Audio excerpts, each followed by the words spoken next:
Professional ethics of lawyers.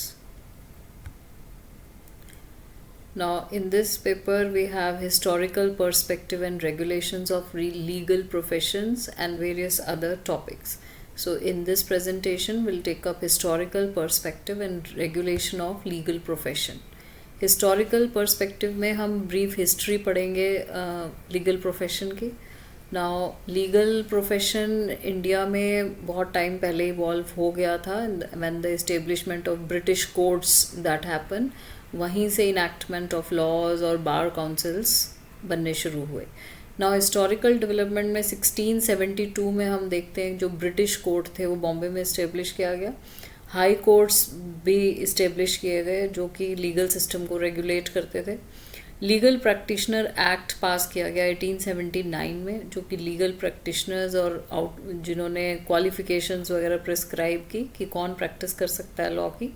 1926 में Indian bar council act pass किया गया जो कि बार काउंसिल्स से high court for each high court. Then 1961 में एडवोकेट्स एक्ट पास किया गया जो कि अमेंड कर सकता था laws relating to the legal practitioners. Now regulation. Now who controls this? Now bar council of India. Bar council of India regulates the legal profession and they also set rules for advocates such as acting in a dignified manner, respecting the court, etc. Now advocates act जो है वो all India bar council और state bar council से बनाया गया और ये एक लीगल प्रोफेशन की सेल्फ गवर्निंग पावर्स हैं इसके पास. नाउ यहाँ पे कंसेप्ट मैप है. इसमें हम देखते हैं कि legal profession historical perspective before British period, उससे पहले एंशियंट और मुगल पीरियड में हम इसको स्टडी करते हैं. ड्यूरिंग ब्रिटिश पीरियड उसमें मेयर्स कोर्ट आ गए थे, supreme court of judicature, companies court, Indian high court act 1861 and legal practitioner act 1879 आ जाता है. इसमें भी Indian bar committee 1951 and Indian bar councils act 1926 आ जाता है. नाउ आफ्टर इंडिपेंडेंस हम देखते हैं all India bar committee 1951 and the advocates act 1961. Pre British legal system. Britishers से पहले क्या होता था?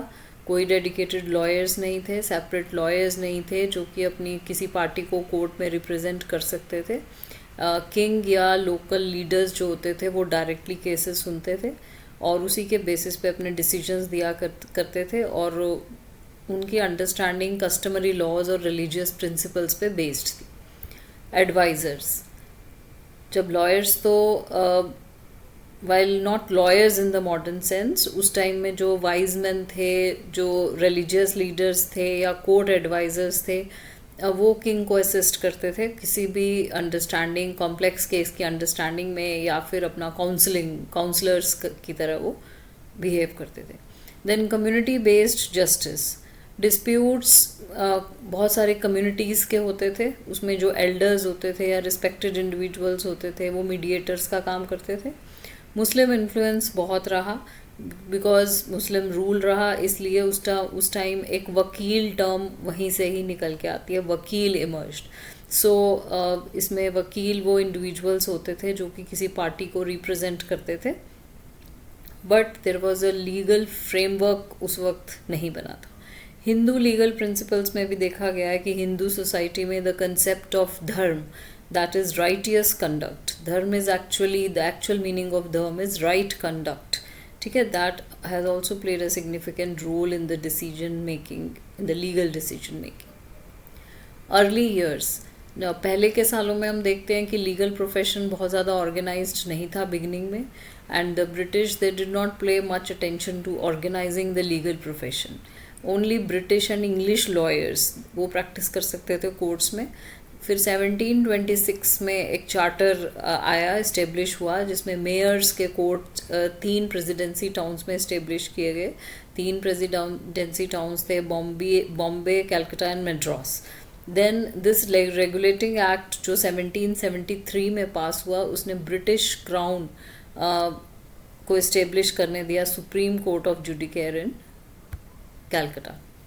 लेटर ईयर्स में, बाद के सालों में हम देखते हैं कि लीगल प्रैक्टिशनर एक्ट 1846 1853 में इस्टेब्लिश हुआ, उसमें क्वालिफिकेशंस और राइट्स लीगल प्रैक्टिशनर्स के पास हुए। Bengal regulation act 1793, MP act 1879, ये मेजर स्टैट्यूट्स थे जो कि लॉ मेकिंग बॉडीज़ को बनाने में जिन्होंने हेल्प किया। इंडिपेंडेंस के बाद 1947 के बाद लीगल प्रोफेशन जो है वो अलग अलग वैल्यूज़ के साथ डेमोक्रेटिक नेशन में पास ऑन हुआ। देन एडवोकेट्स एक्ट ऑफ 1961 ने बहुत ही key role regulate in legislation में रेगुलेट किया, जो कि इस्टेब्लिश करता है एक unified legal system and standardise legal education and practice across India. इसके की रिफॉर्म्स हैं ऑल इंडिया बार कमेटी, जो कि 1951 में इस्टेब्लिश हुई। इस कमेटी ने लीगल प्रोफेशन को बहुत सारे चेंजेस इसमें प्रपोज किए। एडवोकेट्स एक्ट 1961, इस एक्ट ने भी all India bar council and state bar council में इस्टेब्लिश करके कॉमन रोल एडवोकेट्स के डिस्क्राइब किए। Then now there is a standardise legal education के बारे में उन्होंने बात की। This act standardise legal education across India.